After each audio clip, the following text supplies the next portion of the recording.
You've been talking about patience, hoping for everlasting. You're known for talking crazy. Andito tayo ngayon sa Newville, Tanza, Cavite. Particularly, we are located in San Hamayor in Tanza, Cavite to film a very practical 4,180,000 pesos house and lot package na may lot area of 52 square meters and floor area of 60 square meters, approximate improved area.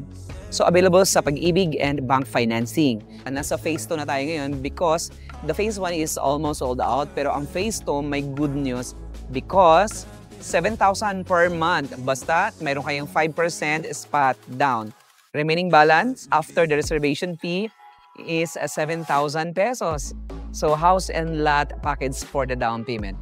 Remaining balance through bank financing. Income requirement dito po sa Newville, dito sa property na ito, like nasa 90,000 pesos. So total contract price, 4,180,000 pesos ang pinaka total package price. Now, so tama-tama ito as practical house and vacation house because malapit ito sa mga malls, malapit ito sa amenities, and malapit siya sa lahat ng mga district tulad ng Maple Grove, Anyana, Antal, Tanza, and the Evo City. Going to Metro Manila, like 30 minutes, and papunta sa Cavite Laguna Expressway, like 15 minutes. Okay, this is the model house, the other one, the actual turnover. Okay, so let's go. So you have parking, you have a bench, and then a pocket garden. Construction, so ganito lahat, no? Tino-turn over ang mga property dito sa Newville.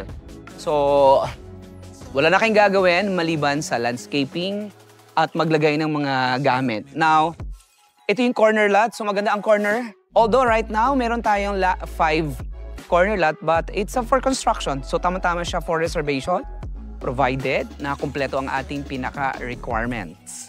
So, either sa Pag-ibig or bank financing. And right now, this is the inner and this is the corner lot.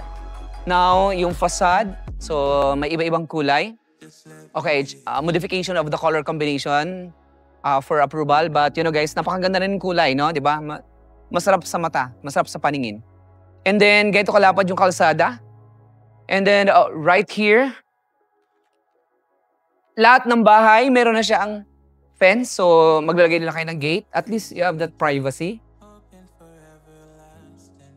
Then, ganito ang turnover. Since ongoing po ito ngayon, at least makikita nyo siya. So, wala pang bahay, so wala pang tao. So, at least nakikita nyo kung gaano yung pinaka-turnover. Now, the main door is a steel panel. Imagine, you have a house.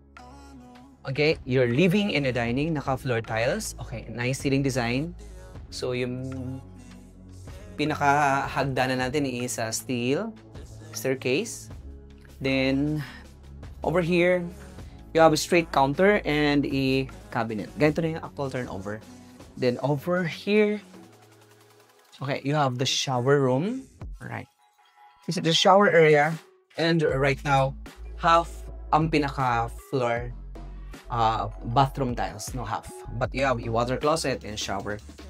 And a bidet. I think bidet, ini-install lang siya.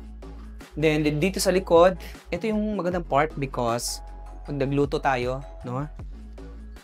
At least you have the privacy. Look at the likod, guys. See?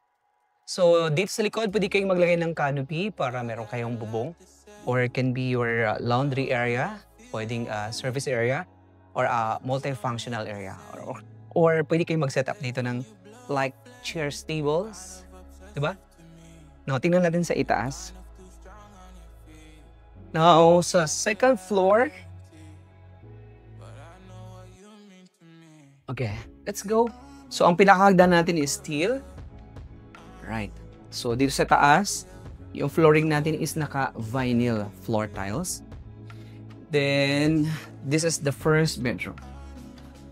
Yung pinto natin is a wood. Okay, then our partition is, this is a gypsum board. Drywall. Then, this is the second bedroom.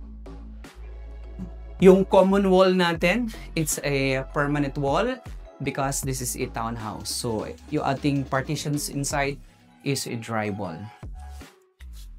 Now, your shower area, over here, this is the shower. Ito yung pinaka-access naman papunta din sa pinaka-master room, but this is the master bedroom. Okay. Ito yung common walls. And then, gypsum board. The shower room, dito sa pinaka common bathroom dito sa itaas. Then, our bintana is a sliding glass door.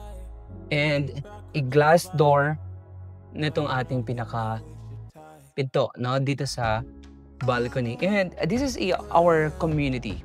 This is the community na we're in. Your kids, no? Pwedeng maglaro. And a community na may magandang neighborhood. Plus the price value. Kasi before, ang taas ng itinaas dito no? Kaya tamang-tama, no? Mag-invest kayo na into real estate because the power of real property or the power of real estate appreciate over time. By the way, no? Magkatabi lang ito sa project natin, Anyana Antaltansa. Kaya pag nag-tripping tayo or we do the site ocular, so pwede namin kayong ipa-visit dito sa Newville or visit tayo sa Anyana, dalawang project. Okay, so if you are interested or anyone interested, message us today. Thank you so much and God bless everyone.